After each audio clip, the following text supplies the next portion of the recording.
Hey YouTube, it's Grawlys.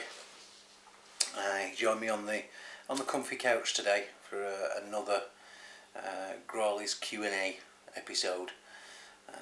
I'm not going to waffle and ramble at the beginning, but we're end of June as this is getting released publicly. So I shall crack on with no more ado. First question comes from Wargaming Sean. Hey Sean. He asked, what is your favourite game system? What do you do for a living? When did your son get into the hobby and what age? Okay, so we'll start with the first one of them. What's my favourite game system? Growing up, when I was at school and in my teens, that's a long time ago now, I was heavily into Advanced Dungeons and Dragons. That was back in 2nd edition. I used to have a lot of the metal figures from Ralpartha, and I think it was Citadel back then, but it was like the pre-slaughter stuff. It was like everything. It was a solid moulded base. So I had a load of them, and I kind of lovingly painted them all up, and I used them on the tabletop, and I thought they were brilliant.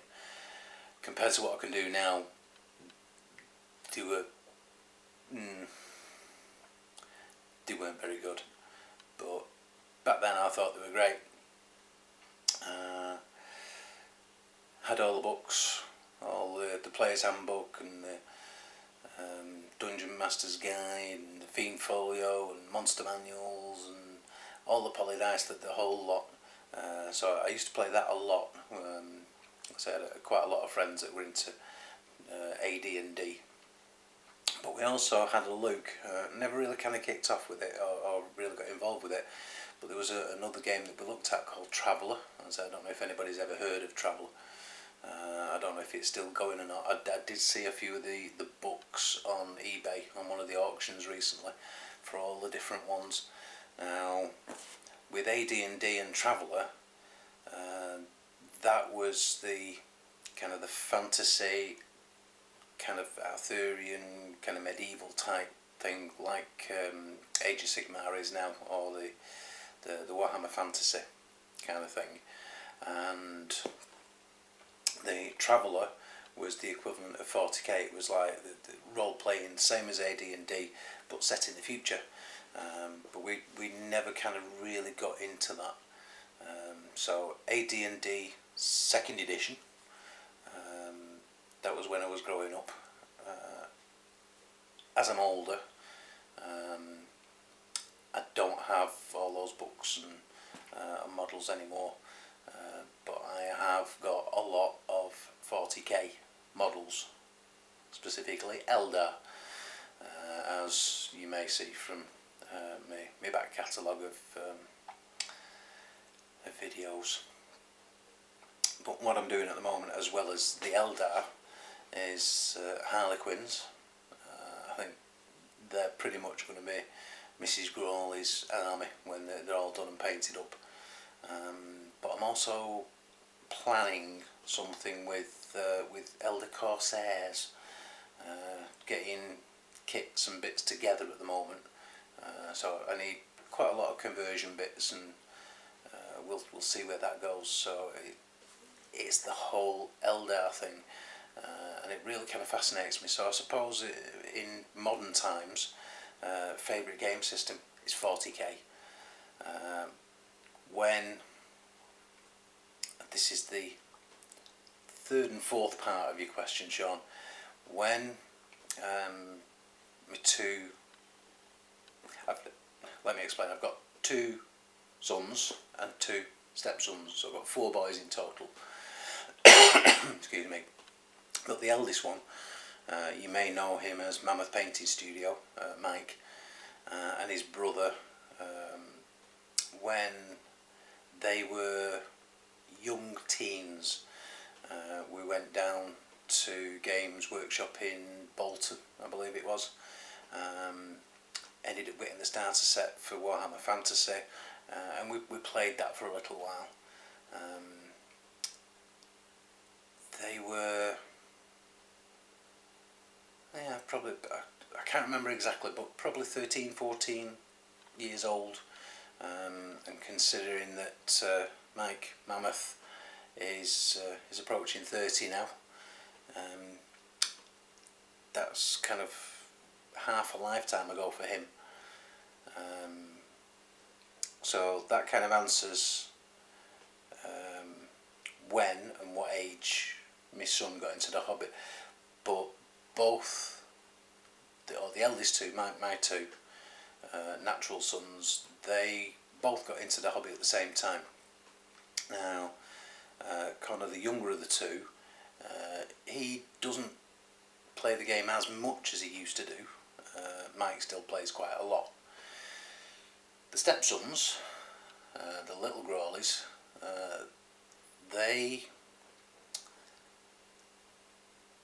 they've kind of differed. They've probably at a similar age, kind of early to mid-teens, found out about, oh, Dad, there's a Warhammer club at school. I thought, oh yeah. So, yeah, what is it? So we kind of introduced them as well. Now the elder of the stepsons, he kind of did it while he was at school, but he's been through college and he's now on an apprenticeship doing game art. Doesn't play tabletop games anymore. He's into his computer games because that's what he wants to do for a career. He wants to do all the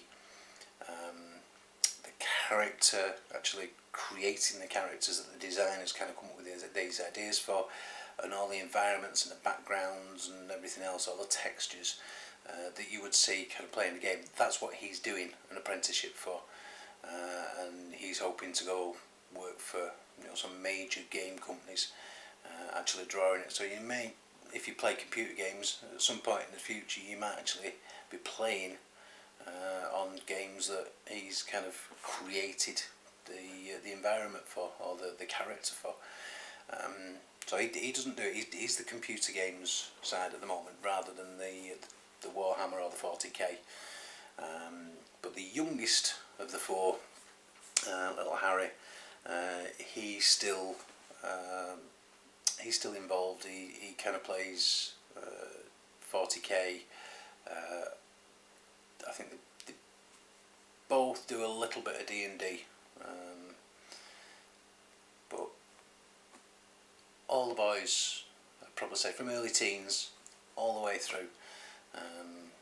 I'll say definitely first and last regularly involved. Number two, Connor, still a little bit. Number three, Josh, he's no, pretty much not.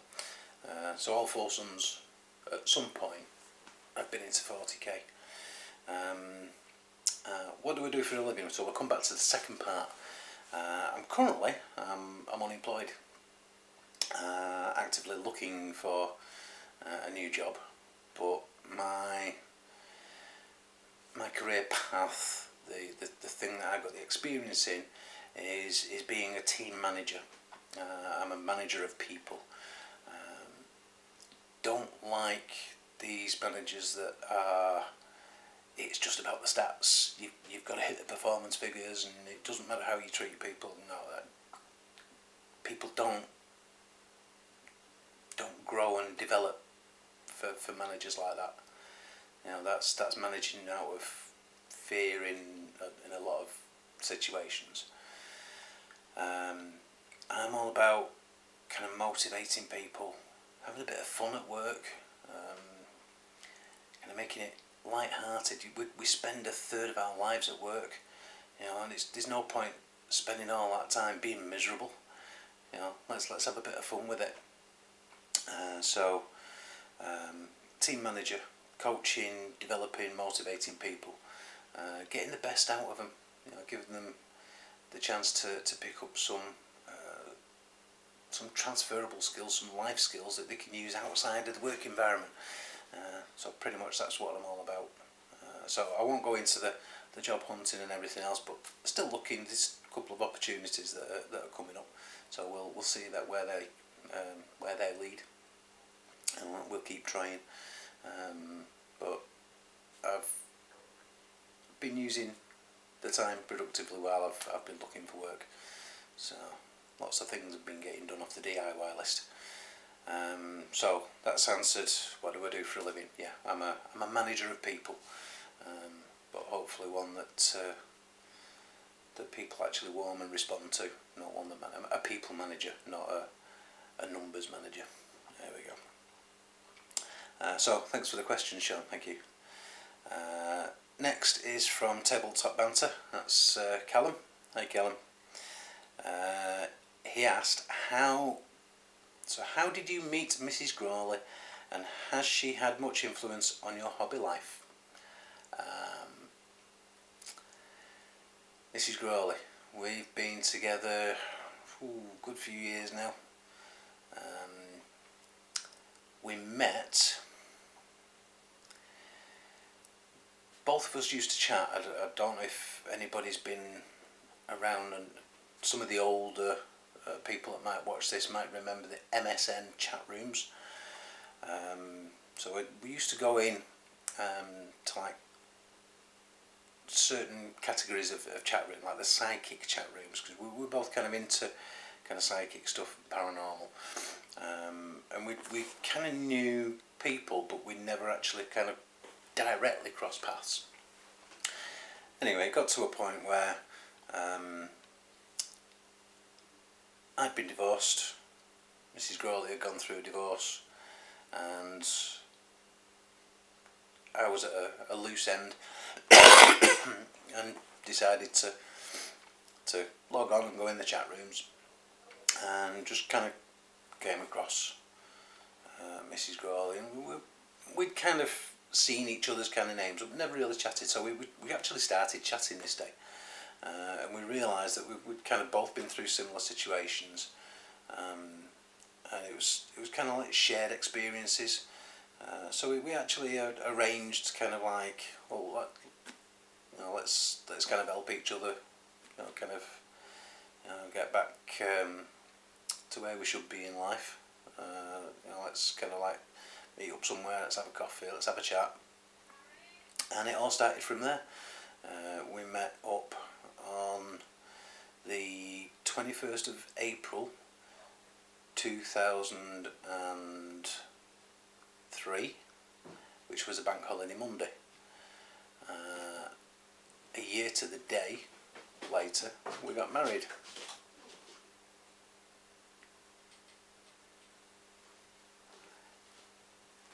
Kids trying to cross the room quietly while I'm recording. Hey, Harry. Right, so a year to the day later, me and Mrs. Grawley got married, and we've been together ever since. I think in all that time we've only ever spent two nights apart, I think. So yeah, met Mrs. Grawley through the internet chat rooms, the psychic chat rooms, just talking about similar interests, and got together, and as they said, the rest is history. We're still together now. Has she had much influence on your hobby life? Mrs. Grawley.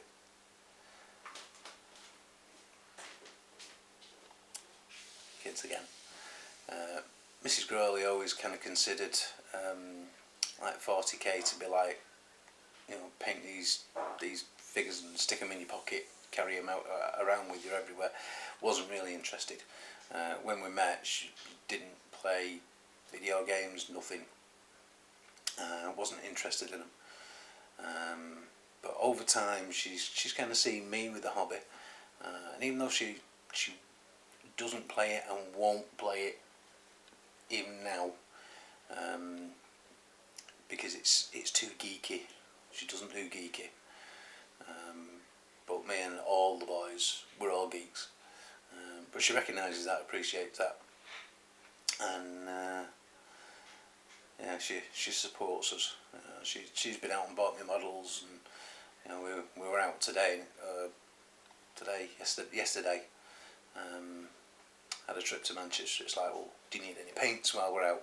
So she always thinks about me doing the hobby, even though she doesn't do it herself. She won't paint models, she won't build models, she won't play the game, but she kind of watches the YouTube videos. She kind of, you know, often she will say about, oh, where do you get your paint station out? I'm going to watch some telly, you get the paint station out, you do some painting while I, you know, so yeah, she's supportive. Much influence on the hobby life, I suppose, from letting me do it, but there's one important caveat that she puts on it: the jobs have got to be done first. So if there's DIY to be done, any jobs in the house, things need fixing, washing up needs done, the cook, you know, the tea needs cooking, stuff like that. That's got to be done first. Then when we're chilled out and everything's sorted for the evening, then that's kind of like hobby time. But I think in a previous video I mentioned that I don't have kind of music or stuff in the background when I'm kind of painting. That's generally because I'm sitting with Mrs. Grawley. She's watching TV, so it's a lot of noise, you know, not competing. So I'll have whatever program she's got in the background. I might occasionally have my iPad and earphones in if I'm listening to a football match or something like that. But yeah, she does influence me, not to a huge degree, but, you know, very supportive. And it's nice to see. I've seen a few where it's like other wives, other partners, kind of supporting, you know, their I suppose mainly husbands through the hobby. Mrs. Grawley does have an influence, even if it's not to a greater degree. It's good. So thanks very much for that question. Next one is from Scraggard.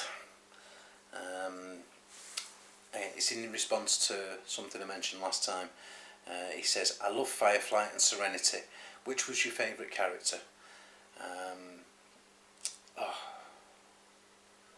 It's difficult to say. It wasn't a huge cast in Firefly. But I think the character that I related to most, and it's probably that's why it's probably one of my favourites, was Wash. Holborn Washburn was the pilot of the spaceship of Firefly. It always tickled because he's hassled and always put in his place, and not told off, but he was always corrected. Made sure he was on the straight and narrow by, was it the character was Zoe Washburn, his wife. But Wash was played by Alan Tudyk. I've been a fan of Alan's acting since I watched what was it, A Knight's Tale with Heath Ledger. Alan played a character called Watt, just this manic ball of energy. I just kind of took to the character, and I think his character kind of made that film, A Knight's Tale. You know, so I've always kind of enjoyed watching him. But from the character point of view, yeah, definitely Wash, Holborn Washburn, as the pilot. I suppose a close second might come Jane Cobb. I don't know, what was it, some kind of mercenary, he almost came across as a thug, always wanting to get his gun and go and shoot people, and, you know, go and beat people up, but deep down he was kind of like a gold kind of thing, even though he wouldn't kind of admit it.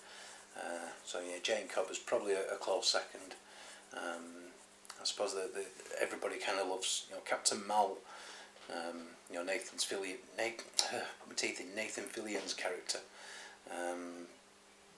but sometimes it's the supporting actors that really make the series. So yeah, cheers for that one, Scrag.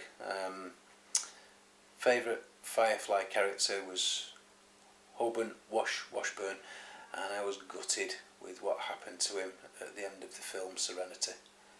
I was like, no, he can't. but they did. So there we go. Thanks very much for that question. Next one on the list comes from Idic Beer, so thanks for the question, Nick. He says, I grew up watching the old Doctor Who, Tom Baker and all. I've struggled to get into the new series though. Are you a Doctor Who fan, and what do you think of the new stuff? Oh, I'm a Doctor Who fan. I used to be. I vaguely remember, I think it started the year before I was born. And that was William Hartnell was the first one. He was replaced by Patrick Troughton, and then is the first Doctor Who that I really remember. I vaguely remember the other two, but the one I really remember was John Pertwee. He was a great Doctor. 128 episodes he did, which was the second highest or second longest running Doctor. I grew up with him, and I remember as a kid there was a film on, and there was these kind of like maggot slug things, and they scared the bejesus out of me. I was hiding behind the settee watching the film over the top of the settee. It was almost like a horror film, but it wasn't. It was a Doctor Who film, and it was John Pertwee in it. After John Pertwee was, I suppose, the most memorable Doctor, which was the one you mentioned, was Tom Baker. 172 episodes. He did the most Doctor Who episodes. He's the longest serving. He's the most memorable. He made the Doctor his own. After that was Peter Davison. He did 69 episodes. Came across as a bit kind of quirky. Started to watch less Doctor Who when it was Peter Davison. Didn't kind of religiously watch it. And then came the second Baker, Colin Baker. He did 31 episodes, and I think it was him that kind of really put me off. I just stopped watching Doctor Who at that point. So I've not watched any of the newer Doctors. We've had Sylvester McCoy, Paul McGann for a single episode, David Tennant, and the current one, is it Matt Smith, or has he been replaced now? As I say, I don't follow it. But I believe Christopher Eccleston was a bit of a cool Doctor as well. I said, I don't know, I might go and kind of have a look at some episodes here and there and see what I think, but I really have not watched it, I have not followed it. Even if one's been on, it's not kind of caught my attention. I've kind of turned over and done something else. So I suppose, what do I think of the new stuff? I have no idea. It doesn't appeal to me. Now I've grown up and grown older. So maybe I've just outgrown it. Even though I like Doctor Who, I am a fan of Doctor Who. It's the older Doctor Who's, especially the Pertwee and Tom Baker versions. But I suppose between the two of them, they've done probably half of all the Doctor Who episodes. Between them, probably Tom Baker alone is. Well, take John Pertwee out of the equation. Probably Tom Baker has done as many as all the others put together. So huge amount. So my favourite probably Tom Baker as the favourite Doctor, even though I started with John Pertwee. I think Tom Baker was the favourite, and then the rest, I don't know, especially the new ones. So I can't really kind of answer what I think of the new stuff. It just doesn't kind of float my boat. So hopefully that answers your question, Nick. And last question on the list for this month is Tattoo for You. Hey Richard, how's Texas? He says, for a question, what sci-fi or fantasy related book or comic would you like to see made into a movie, series or game? Excuse me, I've got a tickly cough. Sci-fi or fantasy book. One of my favourite series of books has already been made into a series of kind of mini movies, mini series, and that is Terry Pratchett's Discworld. I've watched them when they aired on over in the UK on Sky One, with Colour of Magic. Oh no, Hogfather came first, and the Colour of Magic, and then they've done Going Postal as well. So 3 of Terry Pratchett's books have all been dramatised and made into like mini series on Sky One, the major entertainment channel over here. So if that hadn't have been done, I'd have probably said, yeah, some of the Discworld stuff. Within the Discworld, I'd probably say I'd like to see the Witches trilogy, like Granny Weatherwax and Nanny Ogg, the characters from that. Maybe something TV series or mini, like another Sky One kind of mini series with the Witches of Discworld. Maybe that'd be fun. But one series, and this is going back. I used to read Anne McCaffrey's books. I've read. I have read all the Pern series, going back to Dragonflight, Dragon Drums, Dragon Riders of Pern. It's all the series of books. I love them. I'm kind of really into my dragons, as you can probably see from my channel logo. I'd love to see the Pern series. It actually almost came to pass in 2002, where it was being made as a pilot episode for the Dragon Riders of Pern. But when they submitted the script, Warner Brothers kind of ripped it apart and wanted it changed so much that it became unrecognisable as Pern. The whole thing got shelved because it was like the person, the producer, the directors were kind of going like, if we can't do it to at least look like Anne McCaffrey's books, we ain't doing it. So the whole thing got kind of like axed and shelved. It never even got to finishing the pilot. But I believe Warner Brothers in 2014, so we're kind of going back 18 months, 2 years, commissioned a new screenwriter to do an adaptation of the first book. So I've not seen that come out yet, but maybe that's something that they're working on. So yeah, if that kind of answers your question, what would I like to see made into a book? Yeah, Anne McCaffrey's Pern series. Absolutely love those books. If you've not read them, it's kind of like spaceship is sent out to go and colonize a distant planet, and this distant planet they kind of settle, and they become over time kind of like pre-industrial, but they've still got some technologies. But one thing that they discover in the early is these little dragons who can kind of blink out of existence and reappear somewhere else.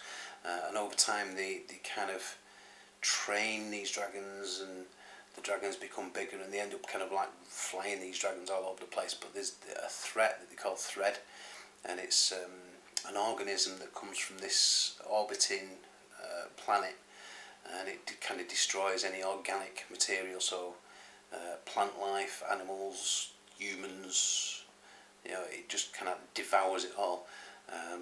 But they eventually develop and train these dragons to breathe fire and burn this as it's kind of falling in from the sky, so it doesn't actually hit the ground and cause all the damage. And there's a cycle.